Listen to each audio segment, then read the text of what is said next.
꽃은 피고 져도 시들지 않은 생명이 있네. 바랄 수 없었던 죄인인 나에게 생명의 주님 자신을 주셨네.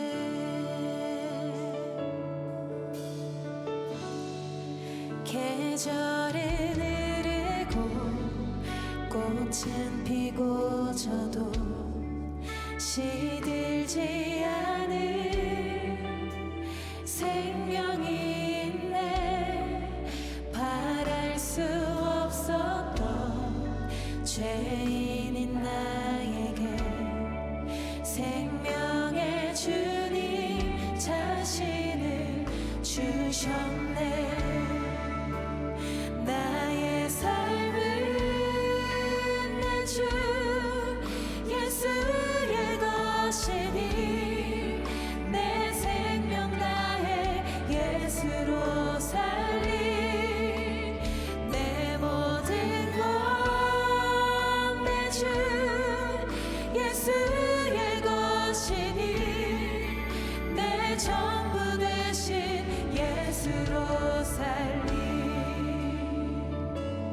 바람이 스치듯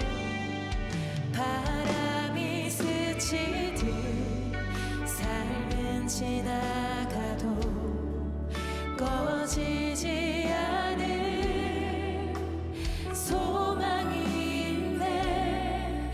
그 길을 떠나서 헤매는 자들이 주를 찾도록 나 살길 원하네. 나의 삶은 내 주 예수의 것이니 내 생명 다해 예수로 살리. 내 모든 것 내 주 예수의 것이니 내 전부 되신 예수로 살리. 나의 삶은 내 주 예수의 것이니 내 생명 다해 예수로 살리. 내 모든 것 내 주 예수의 것이니 내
모두 자리에 앉으시겠습니다.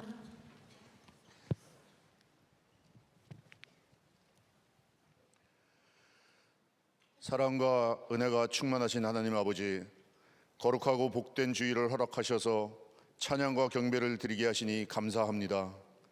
오늘 이 시간 주님을 경외하며 예배하는 모든 성도들이 성령 충만하여 신령과 진정으로 예배하는 참된 예배자 되게 하옵소서. 사순절 기간 동안 성도들이 기도와 말씀 묵상, 성경 필사를 통해 내 안에 살아있는 자아를 죽이고 오직 주님만이 주인 되시는 삶을 살게 하옵소서.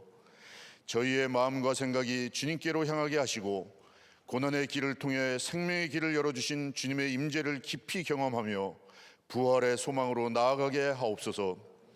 특별히 이 비상한 시기에 경제적인 어려움을 겪고 있는 많은 성도들에게 새 힘과 용기를 주셔서 어려움 속에서도 새로운 길을 열어주시며 언제나 우리와 함께 하시고 도우시는 주님의 손길을 만나게 하옵소서. 소망을 잃지 않게 하시고 회복해 하실 주님을 전적으로 신뢰하고 말씀 위에 굳게 서게 하소서.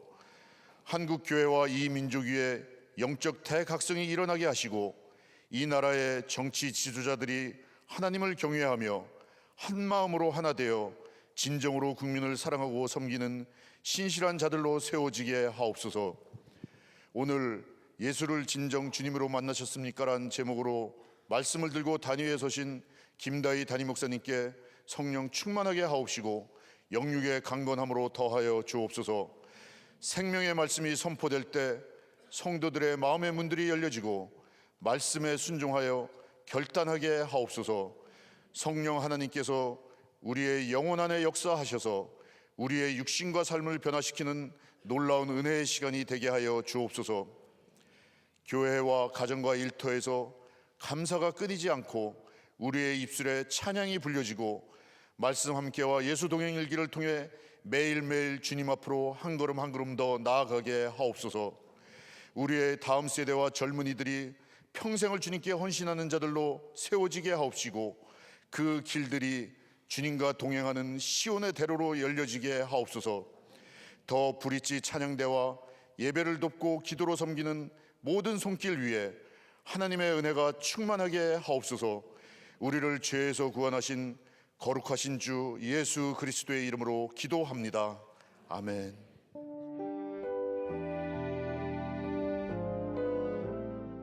이 시간 다 함께 하나님을 경외하는 마음으로 자리에서 일어서시겠습니다. 오늘 우리에게 주시는 하나님의 말씀은 누가복음 5장 1절에서 11절의 말씀입니다. 예수께서 게네사렛 호숫가에 서 계셨다. 그때 무리가 예수께 밀려와 하나님의 말씀을 들었다.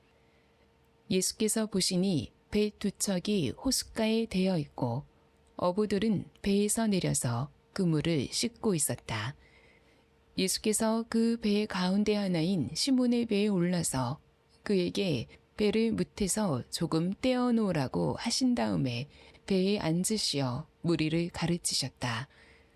예수께서 말씀을 그치시고 시몬에게 말씀하셨다. 깊은 데로 나가 그물을 내려서 고기를 잡아라. 시몬이 대답하였다. 선생님, 우리가 밤새도록 애를 썼으나 아무것도 잡지 못했습니다. 그러나 선생님의 말씀을 따라 그물을 내리겠습니다. 그런 다음에 그대로 하니 많은 고깃대가 걸려들어서 그물이 찢어질 지경이었다.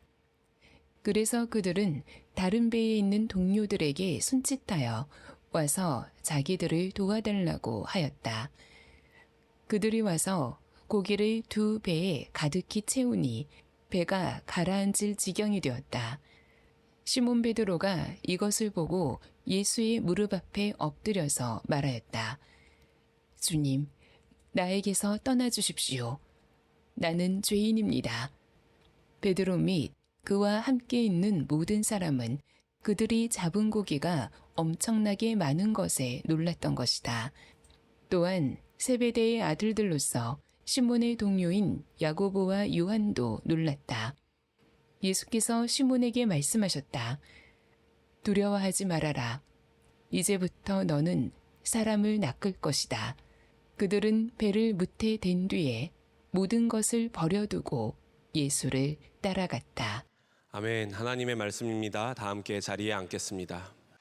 누가복음 주의 임재를 마주하는 달이 6번째입니다. 예수를 진정 주님으로 만나셨습니까? 라는 제목의 말씀을 나누도록 하겠습니다.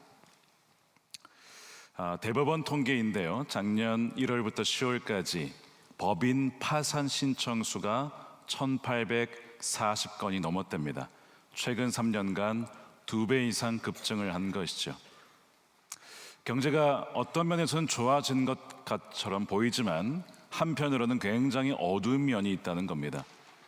평생에 기업을 위해서, 회사를 위해서 열심히 수고하였지만 결국에는 파산 신청을 해야 하는, 여러분 그 기업 하나는요 단지 CEO, 대표만이 해당되는 게 아니라 그 회사에 소속된 사람들과 가족들까지 하면 정말 많은 사람들이 영향을 받게 되는 겁니다. 얼마나 마음이 아프겠습니까? 어느 누구라고 원해서 파산 신청하겠습니까? 지난주에 어떤 분이 찾아오셔서 기도 부탁을 하시는 겁니다. 목사님, 개인 회생 파산 신청을 하면서 회생 절차에 들어가 있습니다. 이 과정이 잘 진행될 수 있도록 기도해 주세요. 하필 자녀가 태어났을 때에 회사가 잘 된 게 아니라 그때 무너졌어요. 오랜 시간 살리려고 하였으나 살릴 수가 없었습니다. 제 마음이 참 아팠어요. 우리 성도의 회사와 가정이 어려움을 처한 것을 보면서 마치 제가 더 기도해 드리지 못한 것 같고 뭔가 은혜가 부족한 것 같아서 참 제 마음이 아팠습니다. 여러분, 오늘 본문에 시몬 베드로가 그와 비슷한 경험을 합니다. 평생 고기만 잡은 사람이죠. 어디에 가야 어느 시간에 물고기가 있는지를 잘 아는 사람이 베드로입니다. 근데 밤새 수고하였으나 한 마리 잡은 게 아니라 아무것도 잡지 못하고 결국에는 그물을 걸어 올린 다음에 다시 이제 그물을 손질하는 그 축 처진 어깨와 정말 어떻게 하지? 어떻게 살아갈 수 있지? 하는 그 베드로와 그 주변 사람들의 모습을 한번 상상해 보시기 바랍니다. 그가 이렇게 고백을 해요. 선생님, 우리가 밤새도록 애를 썼으나 아무것도 잡지 못했습니다. 예수님께서 이 광야에서 시험을 받으시고 이기신 이후에 성령으로 충만하여 돌아온 곳이 갈릴리였습니다. 여러분, 왜 갈릴리였을까요? 그 많고 많은 것 중에 왜 예루살렘으로 가지 않으셨고 나사렛으로 가르치지 않으셨고 왜 갈릴리로 오셨을까요? 누구를 만나러? 시몬 베드로를 만나러 오신 겁니다. 그 어느 시간입니까? 시몬 베드로가 성공했을 때입니까? 배에 물고기가 가득 찼을 때 오셨습니까? 아니요, 실패했을 때, 바로 그 순간에 주님이 찾아오셨어요. 그 배는 만선이 아니라 텅 빈 배였습니다. 그 배에 주님이 오시고 올라타셨어요. 나를 의지하던 그 모든 성벽과 모든 것이 무너졌을 때 도무지 이제는 안 되겠다라고 싶은 그 순간에 주님이 찾아오시는 것, 바로 이 실패와 좌절과 무너짐의 때가 하나님의 시간, 하나님이 찾아오시는 시간, 바로 우리 주님을 만나는 시간이라고 하는 것이죠. 많은 사람들이 이제 이 말씀을 읽으면서 이 지금 실패한 베드로를 찾아오신 이때에 베드로가 예수님 처음 만났다라고 생각하는 분들이 상당히 많습니다. 근데 가만히 읽어보면 여러분 사실이 아니에요. 여러분, 베드로는 사실 그 전에 이미 예수님 만났습니다. 언젠지 아십니까? 4장 후반부에 보면 예수님이 누구의 집에 방문하시냐면 하필 또 베드로의 장모 집에 방문을 하셨어요. 근데 마침 갔는데 장모님이 열병에 걸리셨네. 사람들이 얘기를 해서 좀 고쳐주십시오.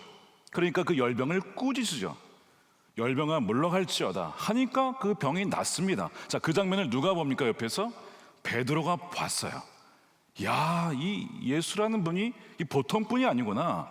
아니 무슨 병을 말로 고쳐, 이런 분이 어디 있어? 그걸 봤어요. 여러분 같았으면 그 즉시 예수님 믿지 않겠습니까? 나의 주님이라고 고백하지 않겠어요? 자, 그런데 놀라운 건 뭐냐면 이 놀라운 치유의 장면을 옆에서 보았음에도 불구하고 여전히 오늘 5장에서 예수님을 베드로가 뭐라고 부르냐면 주님이라고 하지 않고 선생님 이렇게 부릅니다. 선생님. 여러분, 선생님이란 단어가 여러 단어로 쓰일 수 있어요. 보통 이제 랍비라는 의미의 디다스칼로스를 쓰는데 여기에서 이 단어를 쓰지 않고 다른 단어를 씁니다. 에피스타테스. 이건 뭐냐면 어떤 분야의 전문가 혹은 어떤 감독관, 유능한 지도자, 어떤 권위가 있는 사람, 이런 의미입니다. 그래서 예수님을 그렇게 그냥 한국말로는 선생님이라고 번역을 했죠. 참 귀한 분이고 유능한 분이고 놀라운 분이지만 내 인생의 키를 맡길 만한 내 주인이요 내 왕은 아니라는 겁니다. 그 정도는 아니라고 하는 것이죠.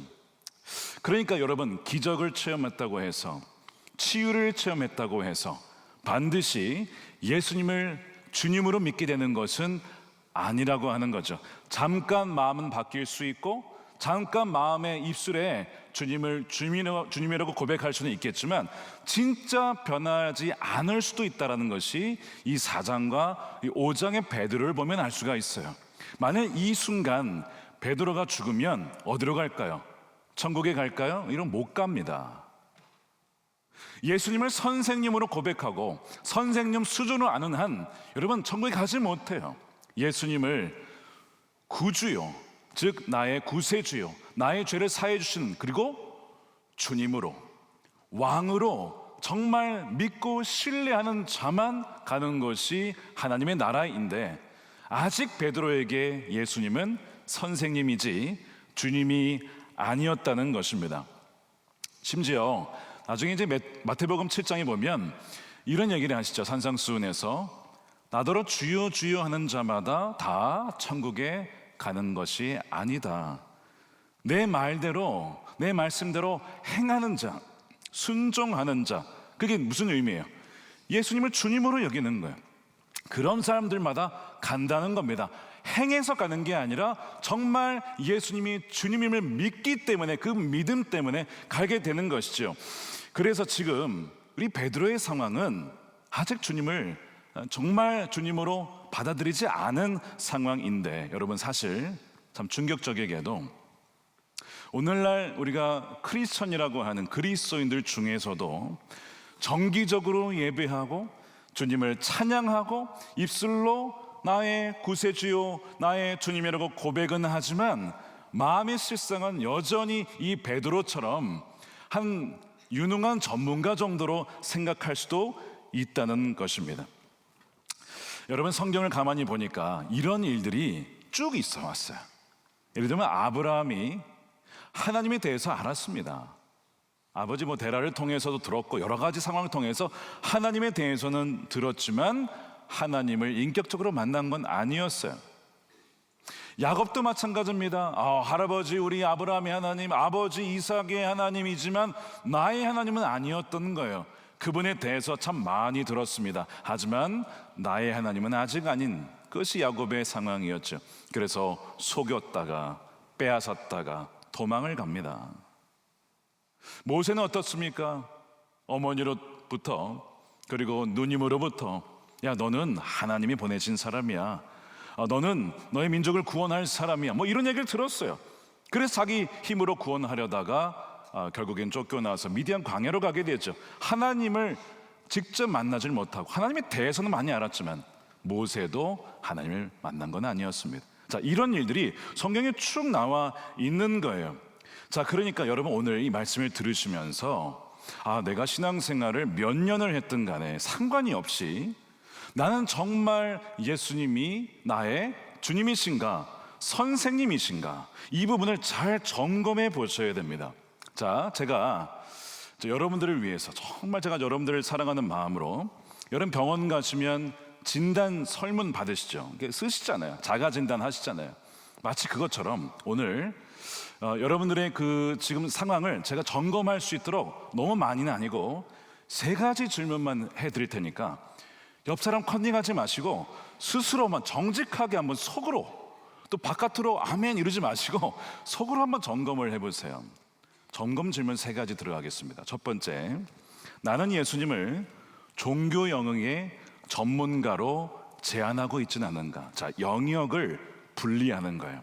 자, 예수님을 종교 영역의 박스에 딱 넣어놓고 거기서 나오지 못하도록. 실제로 그렇게 하실 분이 어디 있겠습니까? 근데 사실상 예수님은 거기 안에만 갇혀 있는 분이에요. 예를 들면 예배드릴 때는 주님인데 월요일이 되면, 아니 예배당을 나가는 순간 내 직장에서, 가정에서 내가 하는 그 전문 영역에서는 내가 전문가예요. 주님은 정말 주님이 아니라 그 영역은 내가 전문이니까 아이들 교육이나 재테크나 내 직장에서의 일은 내가 전문가니까 주님, 말은 주님이라고 하는데 주님, 내가 잘 할 수 있도록 그냥 힘써 주세요. 도와주세요. 제가 이렇게 저렇게 결정했으니까 잘 되도록 해주세요. 여러분, 이것이 선생님으로 여기는 경우입니다. 바로 주님을 그냥 거기에 한정시키는 거예요. 그 나머지는 다 내가 마음대로 하는 것이죠. 두 번째 진단 질문입니다. 나는 계산된 순종을 하지는 않는가? 순종을 아예 안 하는 건 아니에요. 그런데 어느 때에만 순종하느냐? 이해가 될 때만 순종하는 겁니다. 계산이 될 때만 순종이 하는 거예요. 이해가 되지 않고 상식을 벗어나고 정말 이 계산을 뛰어넘게 되면요, 순종하지 않아요. 그러니까 여러분, 선생님이라고 하는 것은 나에게 어드바이스, 조언을 줄 수는 있어요. 근데 결정은 누가 하는 거예요? 내가 하는 거예요. 그게 선생님과의 관계입니다. 주님이라고 한다면 이해되지 않고 상식을 벗어나고 계산이 안 돼도 주님이시니까, 주님의 말씀이니까 제가 이해가 되진 않지만 순종하겠습니다. 그렇다면 그건 정말 주님이 맞아요.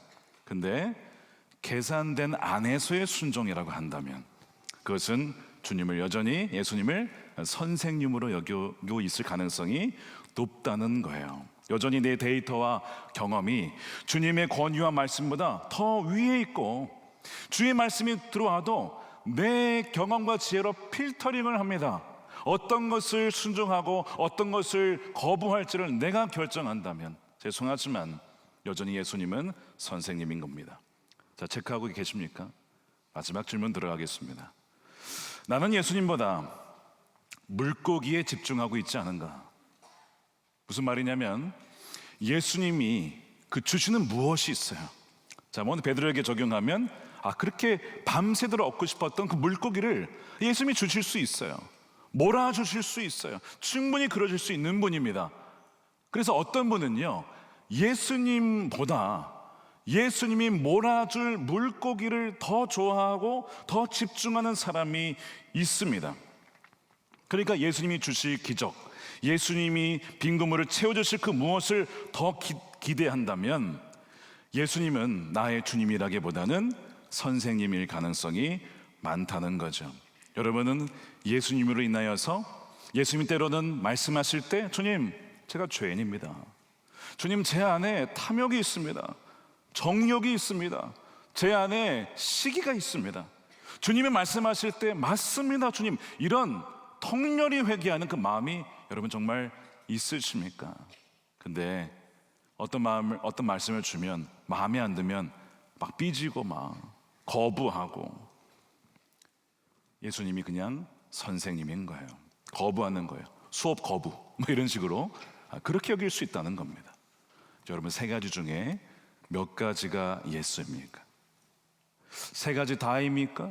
두 개입니까? 하나입니까? 여러분, 참 감사한 게 하나 있어요. 자, 베드로가 지금 4장에서 예수님 만나거든 여전히 선생님이에요. 지금 5장에서 예수님 다시 만나는데 여전히 선생님이에요. 베드로는 그 자리에 머물러 있습니다. 그런데요, 여러분, 참 감사하고 은혜로운 건 뭐냐면 예수님은 베드로가 그 수준에 머물러 있는 것을 결코 원치 않는다는 것입니다. 저나 여러분이나 예수님을 선생님 수준으로 아는 것에 예수님은 결코 원치 않는다는 것입니다. 그래서 뭐 하시는 거예요? 그 광야 시험을 받아주시고 곧장 갈릴리로 오신 거예요. 갈릴리로 오셔서 베드로를 만나시고 그렇게 찾아와 주신 거예요. 그리고 우리들에게도 찾아와 주신 겁니다. 오늘 예배하는 가운데, 말씀을 듣는 가운데 주의 성령을 통하여 혹여나 예수님을 말은 주님이라고 하지만 실상 내 삶에서는 예수님을 그저 선생님이나 손님 취급하는 이들에게 나 그 정도 아니야. 나 너의 주님이야. 라고 하면서 슬그머니 다가오시면서 계속 찾아오시는 거예요. 주도권이 베드로에게 있지 않아요. 베드로 예수님이 안 찾아갔습니다. 예수님이 찾아오신 거예요. 그것도 2번이나 찾아오신 거예요. 그것도 실패의 현장 가운데 예수님이 찾아오시는 겁니다. 오늘 이 자리에 주님이 이미 여러분과 함께 계심을 믿으시길 축복합니다. 주님이 찾아오시는 겁니다. 그게 참 은혜로운 부분인 것이죠. 그래서 그 실패의 배에 주님이 친히 올라타세요. 주님은요, 야, 너가 성공하면 내가 올게. 아니면 너가 성공하는 배가 될 수 있도록 해줄. 이게 아니라 무너진 자리에, 바로 그 자리에 주님이 친히 찾아오시는 것이죠. 그리고 바로 그 순간에서야 사실은 평소에 잘 나갈 때는 예수님 찾지도 않아요. 예수님 말씀 안 들려요. 내 안에 든 것이 너무 많아서, 내 안에 소리가 너무 많아서 그 예수님의 소리는 별로 중요하게 여기지 않습니다. 그러나 파산하고 무너지고 텅 빈 배가 되면 내 힘으로 안 되는구나, 내 힘으로 살 수 없구나, 비로소 주님의 말씀에 귀를 기울이게 되는 거죠. 그래서 주님이 그때 오시는 거예요. 여러분, 아까 말씀드린 인물에서 가만 보세요. 아브라함이 진짜 예수님, 하나님 언제 만났습니까? 99세에. 그냥 모든 이제 가능성 다 끝났어요. 아니 99세에 무슨 자녀입니까? 말이 안 되잖아요. 근데 그때 하나님 만나는 거예요. 그때 사라의 태가 그냥 끝났다. 너는 이제 아이 못 난다 할 그때 하나님을 만나는 것입니다. 여러분, 야곱이 언제 하나님 만납니까? 부자가 되었을 때 만납니까? 아니죠. 내 힘으로는 형에서 만날 수 없습니다. 너무 두렵습니다. 저를 떠나가지 마십시오. 저에게 복을 주십시오. 그 야복 강가에서 가장 가난한 심령이 가난이 됐을 때, 그때 하나님을 비로소 만나게 되는 거죠. 모세도 마찬가지예요. 20대 왕자였을 때 하나님 만납니까? 아닙니다. 내 힘으로 실패하고 도망자가 되어 40년간 이제 나이가 들었어요. 80세? 나이 든 목자 알아주지도 않아요. 그런 일을 하고 있을 때에 하나님이 찾아오시는 거예요. 불타는 떨기나무로 모세야 모세야, 너가 이제 힘이 빠졌구나. 드디어 너가 내 말에 귀 기울일 때가 됐구나. 바로 그때 주님이 찾아오시는 것이죠. 사랑하는 여러분, 삶의 현장이 무너지셨습니까? 그물에 아무것도 없으십니까? 배에 텅 비어 있습니까? 여러분, 바로 그때가, 밤새 수고했지만 아무 없는 그때가 주님을 진짜 주님으로, 예수님을 나의 왕으로 정말 만날 너무나 좋은 타이밍인 것을 여러분 믿으시기를 축복합니다. 그 눈이 열리게 되시기를 축복합니다. 사실 제가 말씀 묵상해 보니까 주님 밤에 오실 수도 있었어요. 열심히 막 그물질 할 때, 그때 오시면 얼마나 좋아. 좀 거기서 좀만 도와주시면 될 것 같은데, 그때는 안 오시고 완전히 실패하고 그물질하고 있을 때, 이제 다 끝났어, 이제 가능성 없어, 그때 딱 맞춰서 오시네. 의도적으로 그렇게 하신 거예요. 의도적으로. 타이밍이 기가 막힌 거예요. 오직 주님만이 희망이다, 주님만이 소망이다, 그것을 붙잡게 하시려고 바로 그 타이밍에 오시는 것입니다. 자, 이제 이 시몬 베드로의 입술에서 선생님에서 주님으로 이제 바뀌게 됩니다. 자, 이 고백이 어떻게 이루어지느냐? 이 주님의 말씀이 이제 배에서 막 이제 가르치시죠, 사람들에게. 그러다가 이 베드로에게만 주님이 말씀을 하세요. 주님이 베드로에게만 말씀을 합니다. 그래서 그 말씀이 뭐였느냐? 자, 5장 4절인데, 예수께서 말씀을 그치시고 시몬에게 말씀하셨다. 깊은 데로 나가 그물을 내려서 고기를 잡으라는 겁니다. 자, 여러분, 깊은 데라는 것을 한번 주목해 보시기 바랍니다. 여러분, 깊은 데가 어디입니까? 상식을 뛰어넘는 곳입니다. 자, 왜냐? 여러분, 그 당시에 이 갈릴리 고기는요, 얕은 곳에 있었습니다. 그리고 밤에 고기를 잡아야 돼요. 자, 밤에 얕은 곳에 고기가 있어요. 자, 근데 지금은 언제예요? 낮이죠? 그 다음에 깊은 곳에는 물고기가 없는 거예요. 그러니까 지금 예수님은 완전 반대로 얘기하고 계셔. 여러분, 이 얘기를 들으면 베드로가 무슨 생각했을까? 역시 목수신가 봐. 아, 이걸 전혀 몰라. 완전 반대로 얘기하고 계시네. 아, 몰라. 너무 모르시네. 이게 지금 깊은 곳으로 가서 그물을 내리라는 그 의미입니다. 근데 여러분, 이게 지금 그냥 깊은 곳으로 가라는 게 아니에요. 이게 뭘 의미하는지 아십니까? 말씀드린 것처럼 너 평생 너 얕은 곳에서 너가 이해가 되고 너가 컨트롤할 수 있는, 얕은 곳은 발이 닿잖아요. 너가 컨트롤할 수 있는 곳에서 너가 살아왔지. 너의 상식에, 너의 경험에, 너의 지식에 맞는 그 범위 안에서 살아왔지. 근데 그거 너 뛰어넘어야 된다. 그게 깊은 곳입니다. 여러분, 깊은 곳으로 가본 적 있으세요? 내 상식과 지혜를 뛰어넘는, 도무지 말이 안 돼. 아니, 그런데 그곳으로 가시라네. 그런 말씀을 하시네. 여러분, 거기에 순종해 보셨습니까? 여러분, 얕은 곳에만 머물러 있으면 여러분, 그게 예수님이 그냥 선생님이었다는 거예요. 여전히 내가 이해되고 느껴지고 보이는 그 안에서만 살았던 것입니다. 그런데 지금 예수님은 베드로에게 너 그런 인생 이제 넘어가야 돼. 너 더 깊은 곳으로 가. 사실은 이 깊은 곳으로 가라는 것은 베드로에게 주신, 그리고 우리 모두에게 주신 하나님의 명령이자 앞으로 베드로의 인생이 어떻게 되어진 걸 보여주는 말이기도 합니다. 그 다음에 나중에 어떻게 됩니까? 무리를 걸어라. 말이 됩니까? 무리를 걷는 게? 실패하긴 하지만 나오잖아요. 베드로가 점점 자신의 상식과 지혜를 뛰어넘는 주님의 부르심에 순종하기 시작합니다. 비록 실패하긴 했지만 나중에 여러분 보십시오. 죽을 때까지 십자가에 순종하잖아요. 여러분, 그게 말이 되냐고요. 왜 죽어야 됩니까? 근데 죽는 게 사는 거예요. 죽는 것이 승리인 거예요.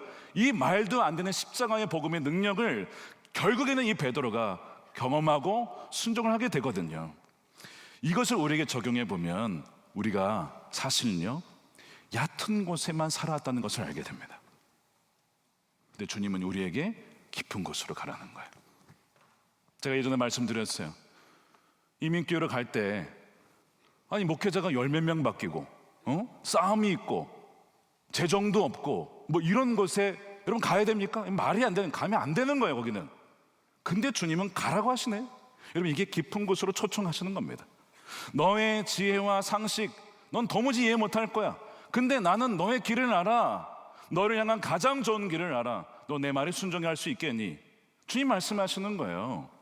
오늘 간증하셨잖아요. 너무 귀한 말씀을 하셨어요. 제가 밑줄을 쳐놨는데요, 이런 고백을 하셨어요. 돌아보니까 제가 기대한 그대로 된 적은 없었지만 하나님만 의지하는 기도의 시간으로 불러주셔서 내 계획보다 크신 하나님만으로 만족한다는 고백을 하게 하셨습니다. 내 계획은 뭡니까? 그게 얕은 물이에요. 근데 내 계획보다 크신 게 뭡니까? 그게 깊은 곳입니다. 주님은 지금 베드로에게, 저와 여러분에게 더 깊은 곳으로, 너가 머리로 헤아릴 수 없는 그 주님의 인도하심과 주님의 그 신비와 풍성한 곳으로 우리를 인도해 주신다는 것입니다.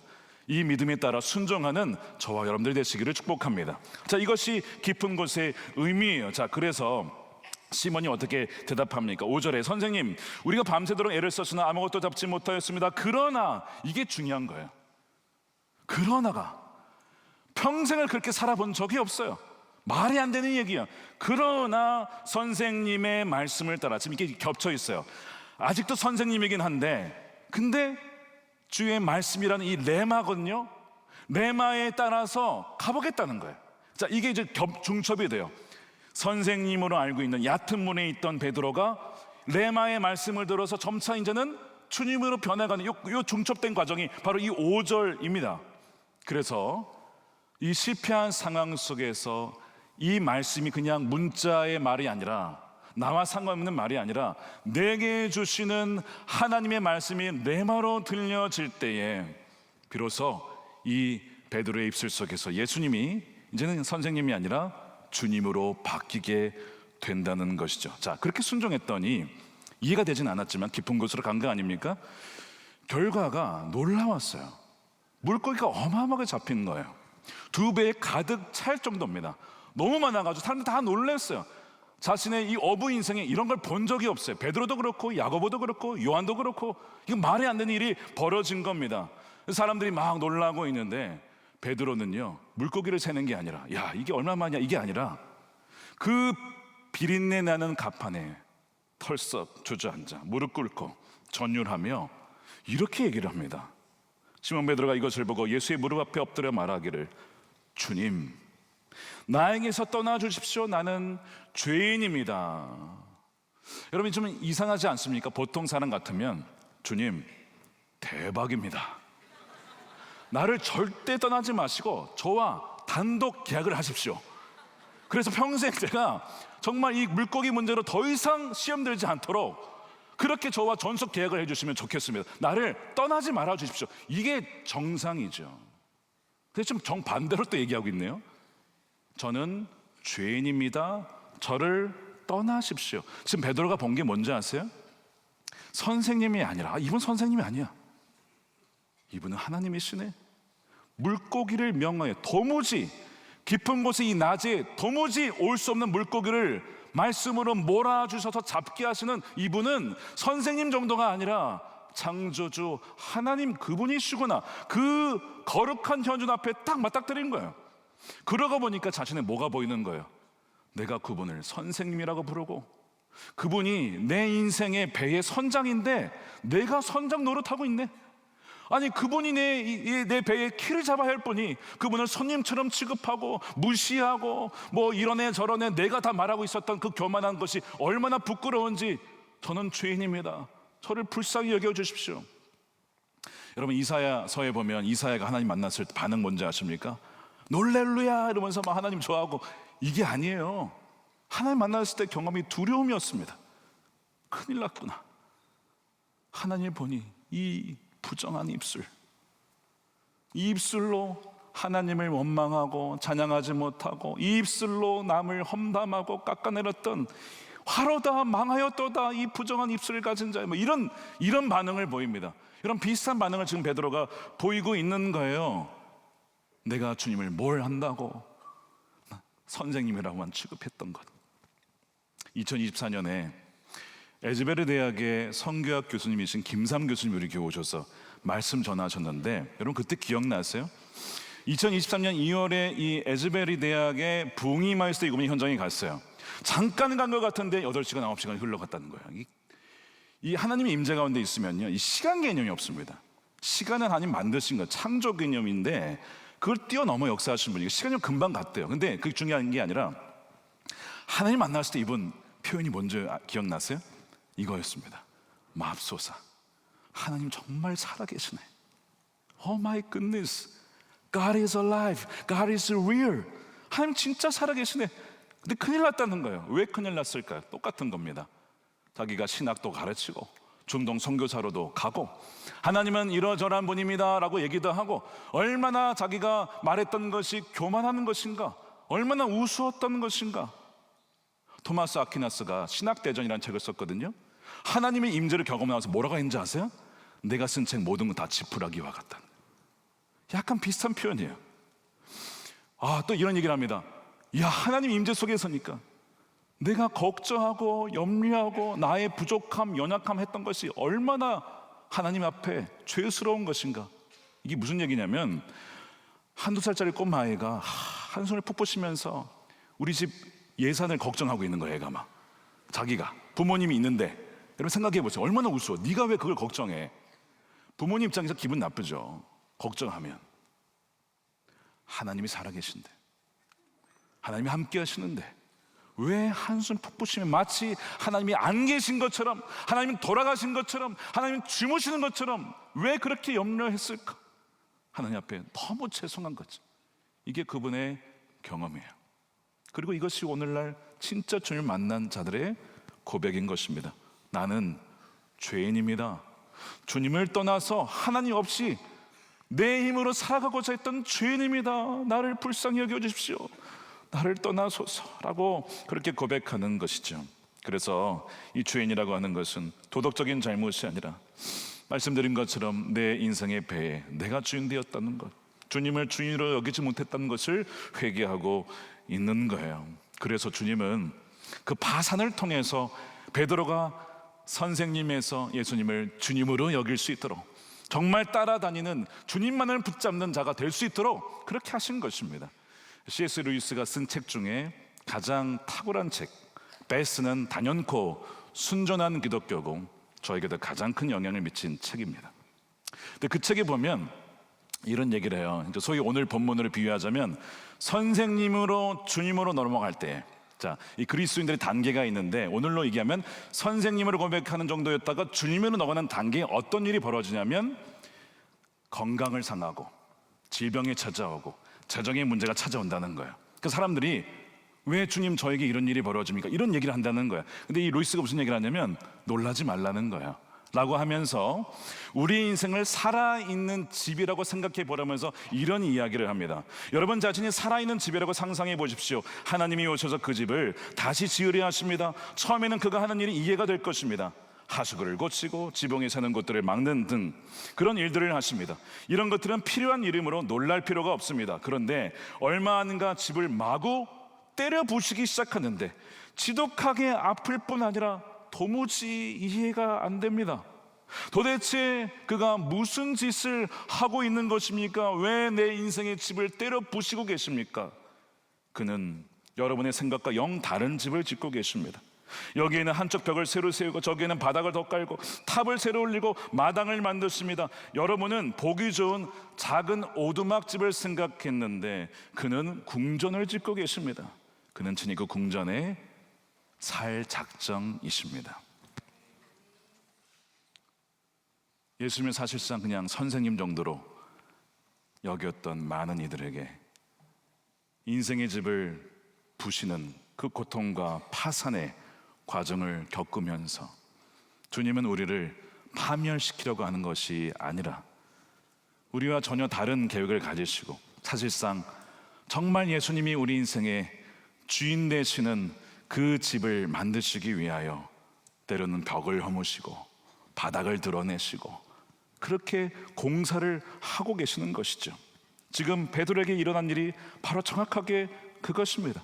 베드로는 그냥 얕은 물 안에서 그냥 고기만 잡았으면 좋겠어요. 근데 예수님이 부르심이 뭐였습니까?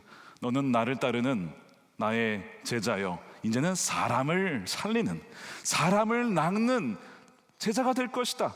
그리고 나는 더 이상 너에게 단지 선생님 정도가 아니라 너를 살려내고 너의 인생을 주관하는 주님이 될 거야. 그것을 하기 위해 지금 이 어려움을 허락하셨다는 것입니다. 아무것도 얻지 못한 그날 베드로는요 예수님을 얻습니다. 예수님을 얻는 거예요. 베드로가 예수님을 뭐라고 부릅니까? 자, 8절 보십시오. 주님. 아까 선생님이었는데 호칭이 바뀌었어요. 끼리에. 이 큐리오스라는 혹격인데요. 끼리에 큐리오스입니다. 주님인데 이 무슨 뜻이냐면 그 당시에 이 큐리오스는 로마 황제의 가장 정치 권력의 정점에 있는 사람을 가리키는 용어였습니다.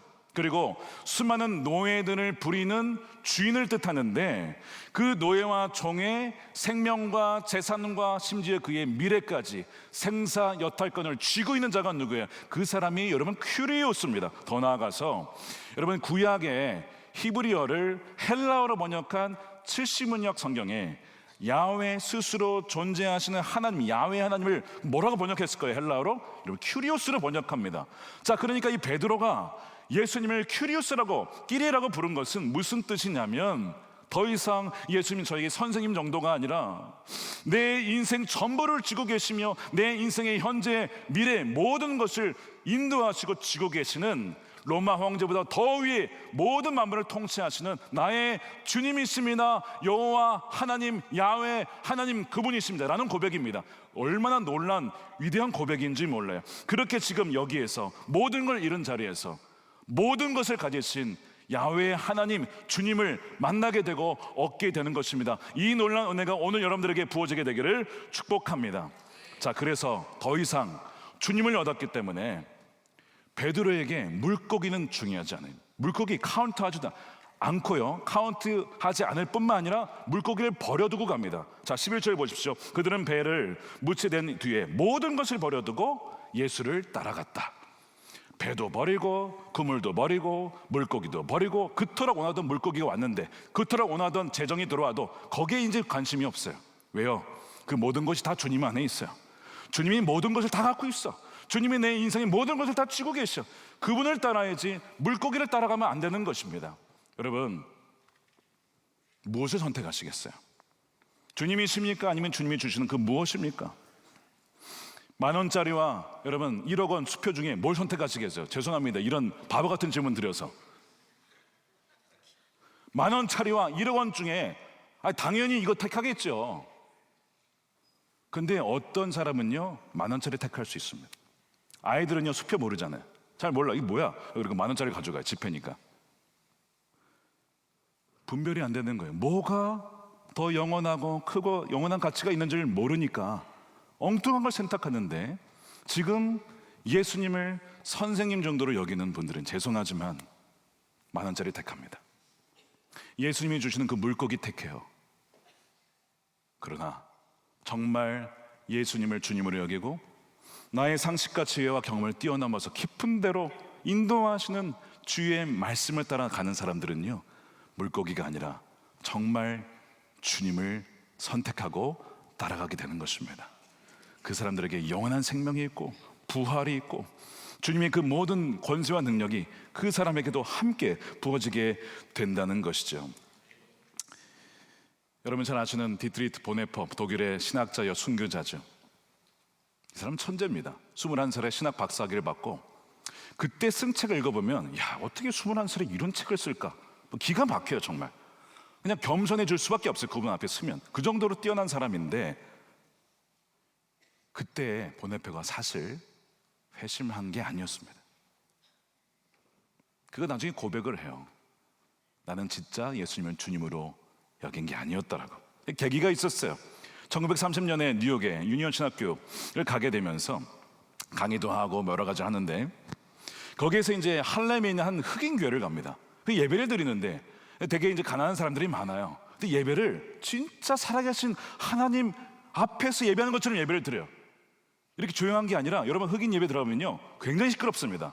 누가 설교자인지 모르겠어요. 다 소리쳐 막 여기서 막 뭐 아멘은 기본이고요. 뭐 you can say that again 뭐 이러면서 막 계속 얘기하고 일어서고 막 이런 예배인데 보네퍼가 그 속에서 가진 것 없고 가난하고 버림받고 놀림받는 그 사람들이 오히려 진정한 예배자고 진짜 하나님을 예배하는 것을 보면서 자신의 삶을 돌아봅니다. 나는 탁월한 글을 쓸 수 있고 신학자이고 학생들을 가르쳐 왔지만 나는 정말 그런 하나님을 만났는가? 정말 나는 예수님을 주님으로 여겼는가? 아니라고 하는 거예요. 그로부터 다시 또 몇 년이 흐릅니다. 산상수훈을 묵상하다가 비로소 그 말씀을 통해 주님을 만나요.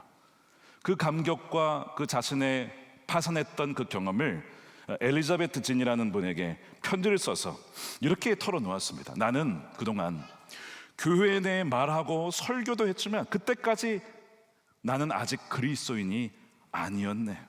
오히려 거칠고 통제되지 않은 방식으로 내가 여전히 내 삶의 주인이었네. 그때 나는 예수 그리스도의 일을 내 허영과 자기 유익에 유리하게 이용했던 거지. 그러나 하나님은 나를 찾아오셔서 그분의 말씀이 나를 이 죄된 종속에서 해방시켜 주셨네. 그 이후로 모든 것이 달라졌어. 나는 편지로 고백을 해요. 그가 그 고백을 하면서 이제는 정말 예수님을 주님으로 고백하여 베드로가 모든 것을 버린 것처럼요 모든 걸 버립니다. 유니온 신학교 남아서 명예와 부와 모든 걸 다 누릴 수 있었지만 다 버리고 히틀러가 장악한 조국 독일을 구하기 위하여 돌아갑니다. 그리고 예수님처럼 나를 따라오라는 예수님처럼 그렇게 따라가다가 결국 순교를 하게 돼요. 그의 책 제목이 뭔지 아십니까? 나를 따르랍니다. 영어 원절은 The Cost of Discipleship, 제자도의 대가라는 책이죠.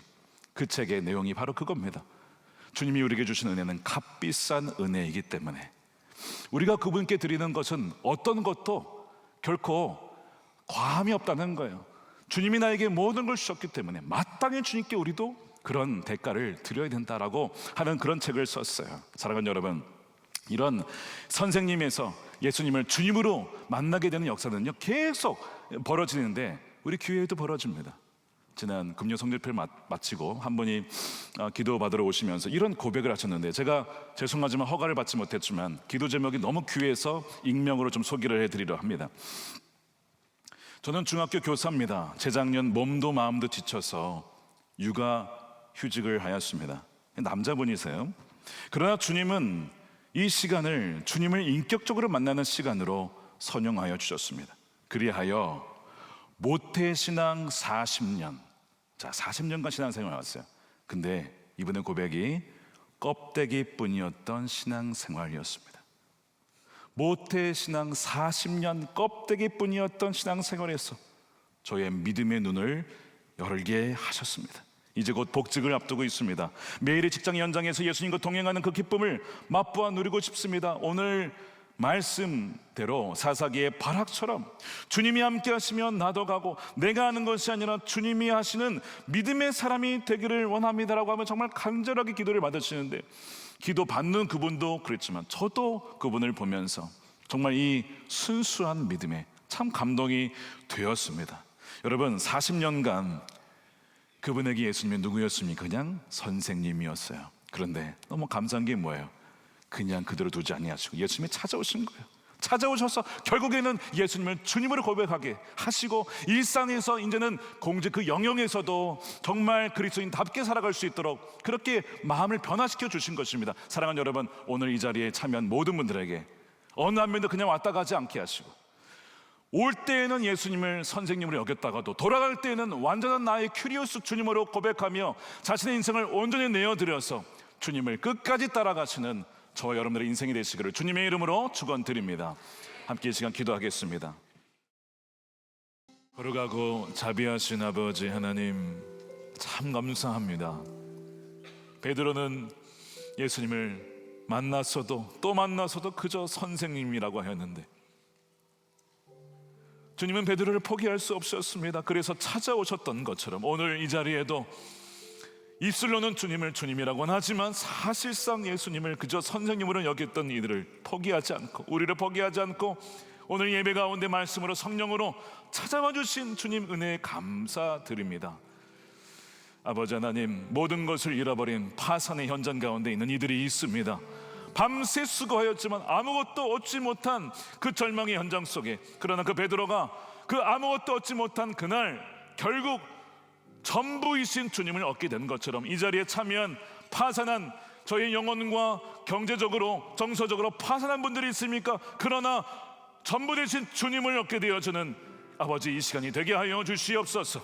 주님, 그리하여 더 이상 예수님을 그저 조언을 주시는 전문가, 종교 영역에 갇혀있는 예수님 아니라, 선생님 아니라, 나의 과거와 현재와 미래와 나의 모든 재정과 나의 인생과 건강과 생명을 주관하시는 생사여탈권을 주신 나의 큐리우스로 주님으로 믿고 따르는, 그리하여 모든 것을 버려두고라도 주님을 택하는 하나님의 진실된 제자들로, 증인들로 살아가게 하여 주시옵소서. 이 자리에 들어올 때는 선생님으로 알았다가도 돌아갈 때는 모두가 다 한 명도 빠짐없이 예수님을 키리라고 주님이라고 고백하며 좁은 길, 생명의 길 끝까지 순종의 발걸음으로 아버지 앞에 설 수 있는 귀한 우리 모든 소나목조교회 성도들, 그리고 저들의 가정과 자녀들 되게 하여 주시옵소서. 11조와 감성금과 성경금 다 주님이 주신 것입니다. 구별하여 주님께 다시 내어드리오니 주님 믿음으로 드리는 귀한 손길을 기억하여 주셔서 아무것도 잡지 못한 그 밤 지나고 그 다음날 2배 가득 채워주셨던 것처럼 주님 사랑하는 우리 성도들과 기업과 가정과 하는 일마다 저여 가득가득 채워주시되 나만을 위해 살아간 자 아니라 5,000명 먹이는 인생 될 수 있도록 주님 사용하여 주시고 영광 받아 주시옵소서. 우리 영원한 왕 되신 큐리우스 되신 예수 그리스도의 크신 은혜와 아버지 하나님의 측량할 수 없는 사랑하심과 성령님의 가망 감동 교통 내주하심이 예수님을 단지 선생님 아니라 진정 나의 주님으로 고백하며 나아가는 우리 선남학적교회 모든 예배자들 머리 위에 저들의 가정과 일터와 사랑하는 자녀들과 다음 세대와 주의 몸된 교회와 조국 대한민국과 한반도와 열방 가운데 영원히 함께 하시기를 간절히 축원하옵나이다. 아멘.